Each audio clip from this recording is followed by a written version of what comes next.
Mr. Speaker. Mr. Speaker, last Thursday, computers for a pipeline company detected a problem on a 40-year-old line at 7 p.m. While it triggered an initial shutdown, this was overridden and the line was restarted several times. At 7:50 a.m. the next day, the company confirmed that there had been a release of what would later be reported at 4.5 million litres of crude. This will affect the local ecosystem for decades. To the Minister of Energy, does the government share the concern of Albertans that it took the company 12 hours to confirm the leak and even then got the facts wrong? The Honourable Minister. Well, Mr. Speaker, I think the appropriate thing to do, and I would ask the indulgence of the member, is that the Energy Resources Conservation Board was on site shortly after being notified of the leak on Friday. Part of the role of the ERCB is to do an extensive review of what transpired, and that is about to be completed and will be released shortly. And until that review has been completed, I don't think we should be jumping to conclusions, Mr. Honourable Speaker. Member.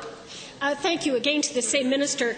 Why was there no requirement, or is there no requirement, for the company to physically check the line prior to several attempts to restart after systems have repeatedly triggered a shutdown?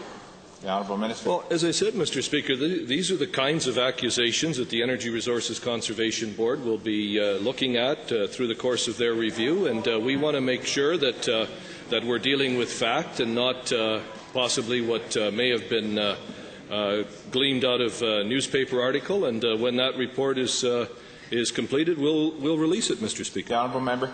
Thank you. And again to the same minister, why did it take until late in the day on May 3rd for the ERCB to publicly release the actual scale of the spill when the spill took place on April 29th? Well, I think the member would probably understand that this particular spill was in a very remote area of the province, and the ECRB does not engage in hypothetical situations as some others might. It wanted to be assured that the information that it was making public was in fact correct. And I'd just as soon, Mr. Speaker, have the correct information than having them rush out the door with incorrect information. The Honourable Member.